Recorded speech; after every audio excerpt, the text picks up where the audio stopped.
warahmatullahi wabarakatuh. Salam sejahtera bagi kita semua.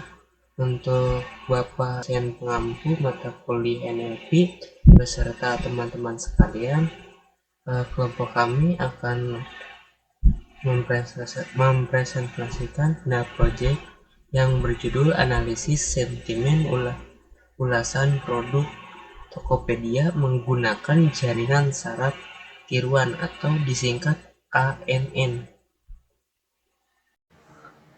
Perkenalkan, saya Tiar Pici Biansyah dengan NIM 2241 6255 201122 dan rekan saya Afriza Fadli Nugraha dengan NIM 2241 6255 201105.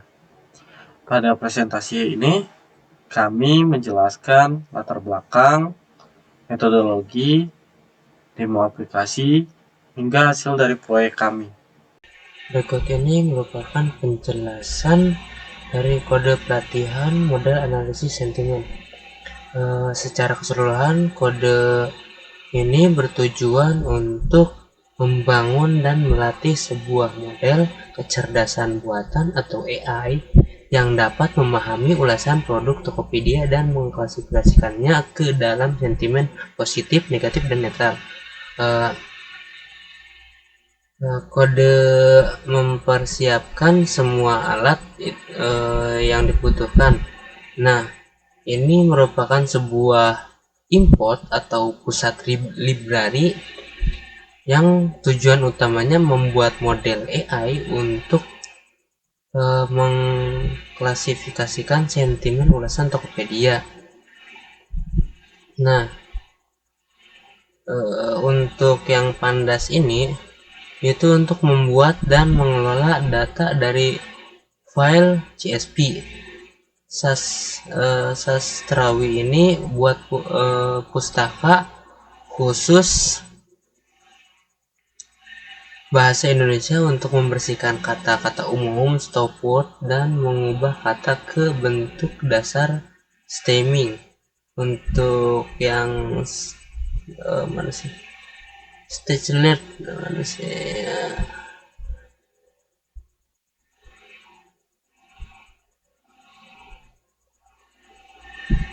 Sticky alert.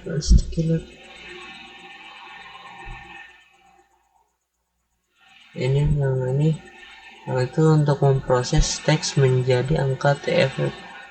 Lalu untuk transfer flow itu untuk membangun arsitektur model jaringan saraf tiruan artificial network, natural network atau NN. Untuk konfigurasi partnya, alokasi dataset, dan tahap penyimpanan hasil model sudah dilatih. Lalu di tahap ini kita membuat data mentah yang akan menjadi bahan belajar model. Kode membaca dataset preview, lalu Tokopedia lewat CSV, lalu menggunakan pandas. Kemudian kode melakukan validasi penting, melatih file dataset ada, memastikan di dalam file tersebut terdapat kolom review untuk teks ulasan dan sentimen, label positif, negatif, dan netral. Jika salah satu syarat ini tidak terpenuhi, program akan berhenti agar tidak terjadi error. Selanjutnya, ini adalah langkah paling penting untuk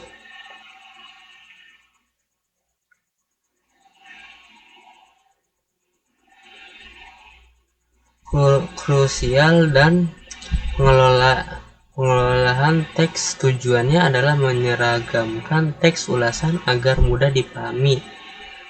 Proses perusahaan teksnya itu yang dilakukan adalah contoh kayak bagus, jadi kecil semua angkanya tuh jadi bagus gitu. Lalu itu disebut kayak case folding gitu, mengubah semua huruf menjadi kecil. Lalu cleaning, menghapus semua karakter lain selain huruf seperti angka, simbol, dan juga tanda baca. Stop word removal itu untuk menghapus kata-kata umum yang tidak memiliki makna sentimen, misalkan yang, di, dan, adalah. Proses ini menggunakan pustaka sastrawi yang tadi di atas itu ya. Stemming itu untuk mengubah kata ke bentuk dasarnya, misalkan membeli, lalu pembeli dan beli. Ini juga menggunakan sastrawi dan membantu model fokus pada inti kata. Hasil dari proses ini disimpan dalam kolom baru yang namanya cleaning review. Selanjutnya, model AI tidak bisa membaca teks jika jadi kita harus mengubah semuanya menjadi angka. Nah, untuk label kita taruh positif, negatif, dan juga netral. Lalu diubah menjadi angka, contoh 0, 1, 2. Angka ini lalu diubah ke format on-hot encoding, yaitu positif 1,0,0, negatif 0,1, 0. Format ini wajib untuk model klasifikasi multi-class. Encoder ini disimpan agar bisa digunakan lagi nanti. Nah, langkah selanjutnya, setiap kata dalam clear review diubah menjadi matriks angka. Metode TF-IDF digunakan untuk mengukur seberapa penting setiap sebuah kata dalam satu ulasan dibandingkan dengan semua ulasan yang ada. Hasilnya adalah X, yaitu representasi numerik dari semua teks ulasan. Factorizer.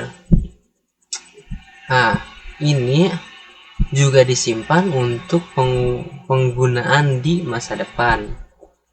Nah, kita membagi data menjadi dua bagian untuk memastikan model dievaluasi secara adil.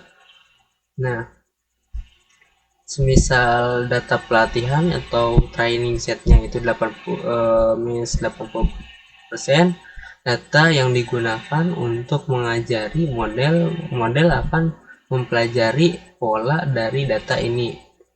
Nah, data pengujian training setnya 20%, data yang disembunyikan dari model selama pelatihan, dan lalu data ini digunakan untuk menguji seberapa baik performa model pada data yang belum pernah dilihat sebelumnya. Lalu untuk parameter Stratifiye itu memastikan proporsi sentimen positif, negatif, dan juga netral di data pelatihan dan menguji tetap seimbang. Nah, inilah inti dari proses machine learning, yaitu membangun otak dari AI. Model yang digunakan adalah jaringan saraf tiruan ANN, terdiri dari beberapa lapis layer, yaitu input layer menerima data X, hasil TF dan TF-IDF, hidden layer lapisan tersembunyi untuk memproses kompleks. Di sini ada dua lapisan yang aktifnya relu.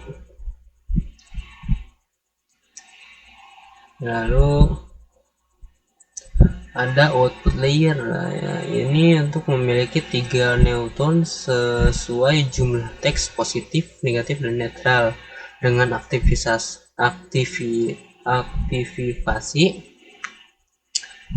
search mark untuk menghasilkan probabilitas setiap kelas pelatihan model. Itu kita model akan belajar dari X-try dan Y-train selama beberapa putaran space 910 fps. Selama proses ini model terus menyesuaikan bobot internal untuk meminimalisir kesalahan pribadi. Setelah model selesai dilatih, kita perlu seberapa bagus hasilnya dan menyimpannya.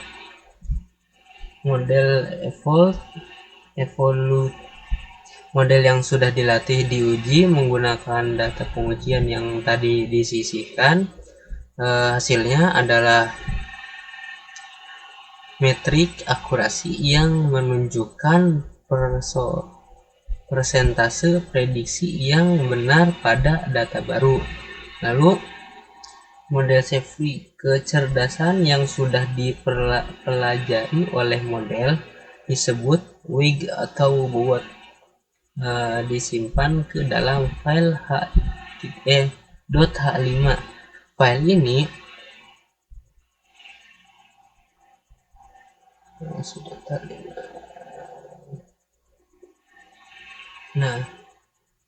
file ini bersama dengan file PKL.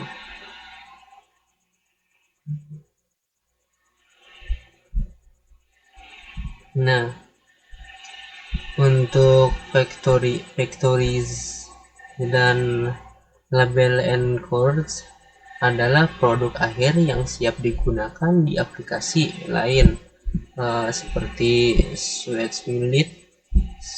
Streamlit untuk memprediksi sistem ulasan baru secara real time. Secara keseluruhan kode ini bertujuan untuk menggunakan model AI yang sudah dilatih tadi dan menyajikannya dalam bentuk aplikasi web interface menggunakan Streamlit sehingga pengguna bisa langsung mencoba klasifikasi sentimen. Tujuan utamanya implementasi model, mengubah model AI yang tadinya hanya berupa file H5 dan juga PKL menjadi sebuah produk aplikasi yang bisa digunakan oleh pengguna awam. Lalu membuat antarmuka web yang sederhana untuk menerima input ulasan dari pengguna dan menampilkan hasil prediksi secara real time. Lalu memuat aset model. Aplikasi ini tidak melakukan pelatihan ulang, sebaliknya ia memuat kembali kecerdasan yang sudah disimpan dari skrip sebelumnya, yaitu TF-IDF factories, lalu label encoder, bobot model digunakan agar rovers pemuatan yang berat ini hanya dilakukan satu kali saat aplikasi pertama kali dijalankan, sehingga aplikasi jadi lebih cepat dan efisien. Ini adalah proses inti yang terjadi saat pengguna menekan tombol klasifikasikan. Nah, input pengguna menerima teks ulasan dari teks area. Praproses teks diinput dibersihkan menggunakan fungsi process teks yang sama persis dengan pelatihan ini sangat penting untuk konsistensi. Lalu transformasi teks yang sudah dibersihkan diubah menjadi vektor angka menggunakan df-idf vectorize. Lalu untuk prediksi vektor, angka tersebut dimasukkan ke model yang kemudian menghasilkan probabilitas untuk setiap sentimen. Output yang keluar, aplikasi menampilkan sentimen dengan probabilitas tertinggi, misal positif, beserta tingkat keyakinannya itu 92,54 ya. Lalu seluruh tampilan aplikasi dibuat dengan Streamlit, sebuah pustaka Python yang sangat mudah untuk membangun aplikasi web data. Komponen utama yang digunakan yaitu st.title atau subheader untuk judul, st.text area, kotak input untuk alasan pengguna, lalu st.button, tombol untuk memiliki proses prediksi, st.success atau st.info untuk menampilkan hasil prediksi dengan format yang menarik. Terima kasih atas penjelasannya, Afrizal Fadli Nugraha. Tanpa berlama-lama, mari kita saksikan bagaimana aplikasi analisis sentimen kami bekerja. Di sini kami sudah merun Streamlit app.py dan ada URL buat lokalnya yang localhost.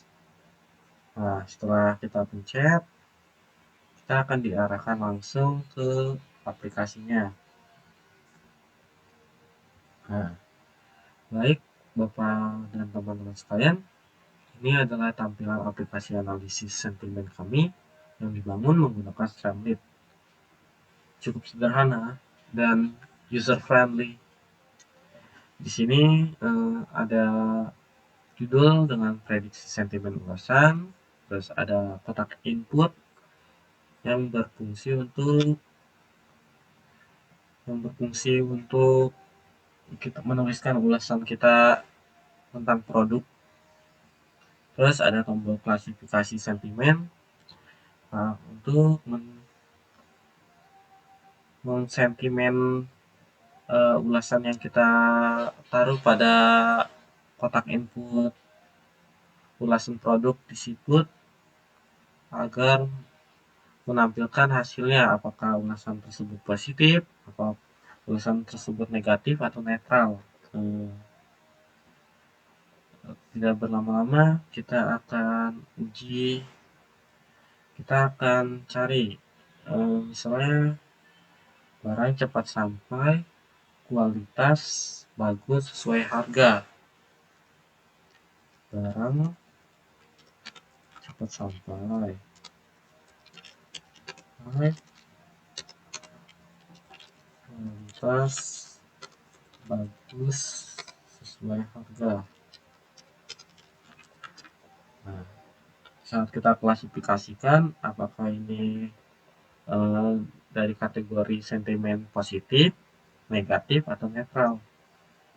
Ya, kita tunggu prosesnya, dan hasil dari klasifikasi sentimen tersebut menyatakan bahwa ulasan saya tentang barang cepat sampai, kualitas bagus sesuai harga ini diprediksi positif dengan keyakinan 100%. Berarti barang cepat sampai dan kualitas bagus sesuai harga ini yaitu adalah kata-kata positif. Terus kita akan mencoba lagi, misalnya produk rusak saat diterima, sangat kecewa. Produk rusak saat diterima sangat kecewa. Kita akan mengklasifikasikannya dan hasilnya seperti yang dilihat dari ulasan produk yang saya buat di sini ternyata menghasilkan prediksi negatif dengan keyakinan 62%. Cukup kecil namun presentasinya bagus karena sudah menampilkan kata negatifnya. Setelah itu kita akan uji lagi dengan kata-kata paket sudah tiba, terima kasih. Nah, kata-kata yang sangat template ya. Sudah tiba, terima kasih. Kita akan mengklasifikasikannya dan hasilnya netral dengan keyakinan 99,8%. Ini sangat besar ya.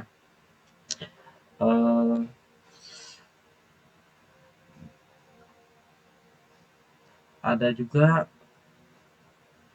ada kata-kata yang ambigu mungkin ya, kayak misalnya barang ini jelek.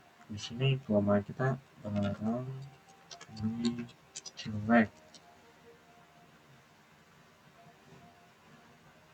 Nah, di sini ada ambigu ya. Padahal ini harusnya kata-kata negatif, tetapi di sini menjadinya netral gitu. Mungkin karena keterbatasan dataset juga ya. Baik, demikian presentasi final project kami. Kami mengucapkan banyak terima kasih banyak atas perhatiannya dan tolong dimaafkan jika ada salah pengucapan kata atau sesuatu yang tidak berkenan. Mohon dimaafkan. Kami tutup dengan wassalamualaikum warahmatullahi wabarakatuh.